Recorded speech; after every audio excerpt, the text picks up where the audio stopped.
It is time to create the font of youth. Week 1. Write your word normally, then create a block letter around it using consistent features. That's right, we are going to be learning about fonts, block letters, and how to make your own. For the first part of this project, you're going to need a piece of paper and a pencil. You're just going to write your name like you would normally write your name.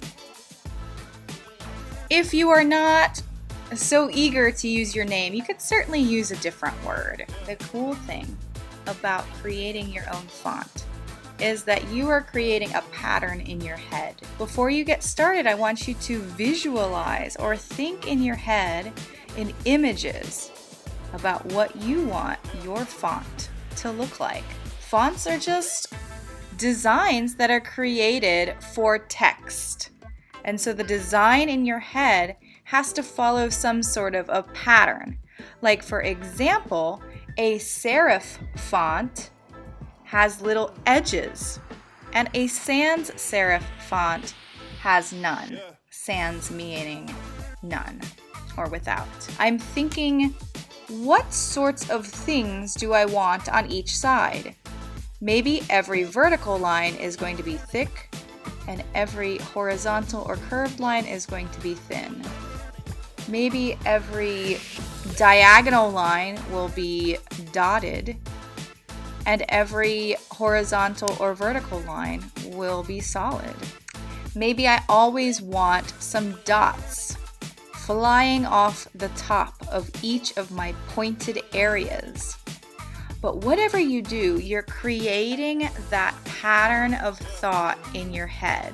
I'm going to come up with some rules in my head for what I would like to do with my font. The first thing is I want to make sure that each vertical line is very thick. This is the font that I am visualizing. Please don't copy exactly what I do. I want to make sure that the bottom of each pointed part has a knob. That's right, I'm making this up as I go. When you make your own pattern, it will be different. And I want to add a serif or a little edge to the top of each thing. Get creative. Don't just copy mine.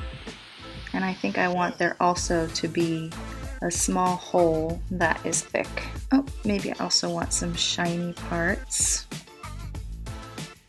Now I have my plan. Thick verticals, bulbous bottoms, serif tops.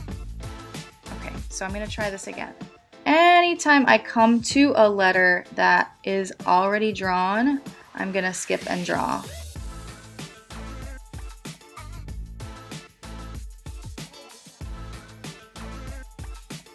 So now I just have to deal with the S's. And because I haven't drawn them yet, they're going to end up in the back. And that's okay. As you work on this, here are some pro tips. Never touch the letter that you originally drew. You always want to stay on the outside edges, around the letter that you wrote, to create your font as a fancy block letter. You'll notice that I'm working very carefully, and I'm thinking hard about my choices, trying to keep with the pattern that I created before. Take your time for this part of the project and have lots of fun creating your patterns. Oh, and if you hate skip and draw, just spread your letters out more so that you don't have to. Let me see what I have missed. This is definitely too small. I am comparing and contrasting my letters at this point. And I am deciding if it's missing anything. So I look at the top and I say, how's my serif doing? I feel like the serif going in this direction doesn't really look right. So I am going to remove that. A really important thing that we learn from this lesson is to follow a pattern, to visualize, and to always compare and contrast, changing as needed.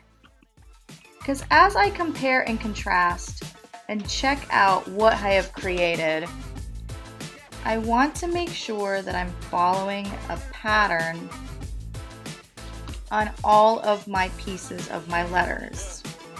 The tops, the bottoms, and the sides.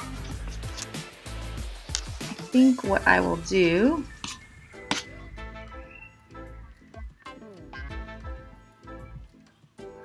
is add it going that direction.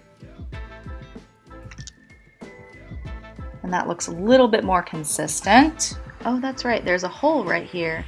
So you could still see where my S is going.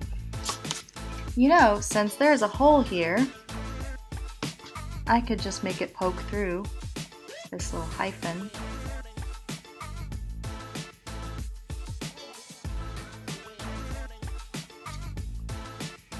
And as you work through this, I just want you to think about what you want your letters to look like. This is the end of week 1. Week 2, trace around your block letters, erase pencil marks, and color. If you have time, draw a creative box for your word. Welcome back to week 2 of Font of Youth. And we are going to be tracing today. So get out your marker or your pen, whatever you are using to trace.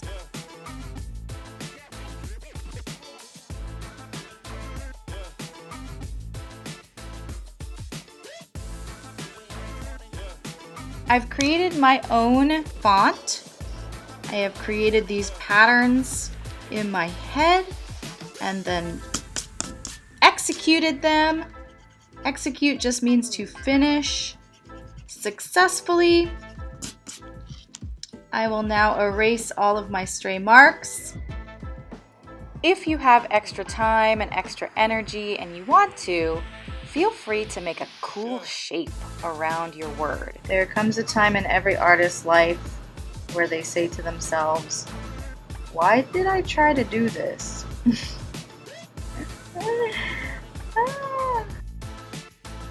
Now, this does not have to be this complicated. You could just draw a shape around it. You do not have to make it this detailed. So now it's time to color. You are allowed to color with whatever you want, but if you choose to use markers, I want to show you a trick. Markers are only good for making lines, but if you make your lines really close to each other, you end up with a solid color that doesn't look scribbly, that looks very neat and tidy.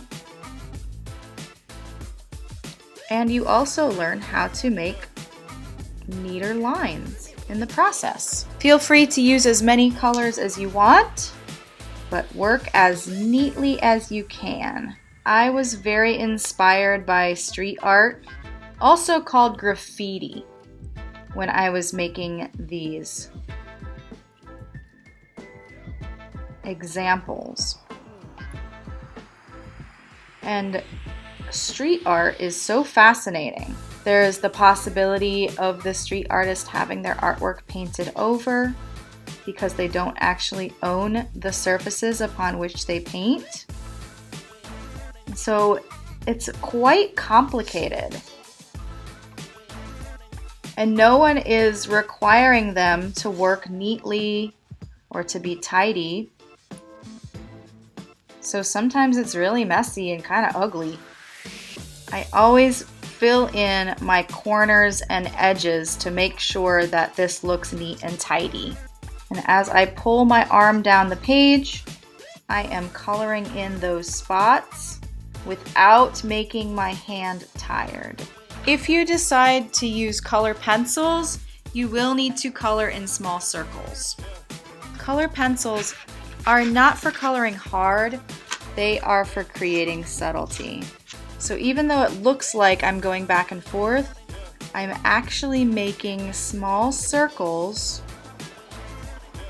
as I color. This fills in space faster and also allows the color to go onto all the surfaces of the page. But in order to make it look neat and tidy, you do need to get into all those corners and edges. So look for those spaces where you need to fill in more color. In the places where I have not made little circles, it looks pretty messy. I'm going to go ahead and make circles in the other direction to fill it in. And then if you are choosing to use crayon, it is the most forgiving, but it is also the least likely to get inside the lines. And I hope you had fun with your font of youth. Remember, take a pic of your project and upload to Canvas for a grade. Meow? Bye!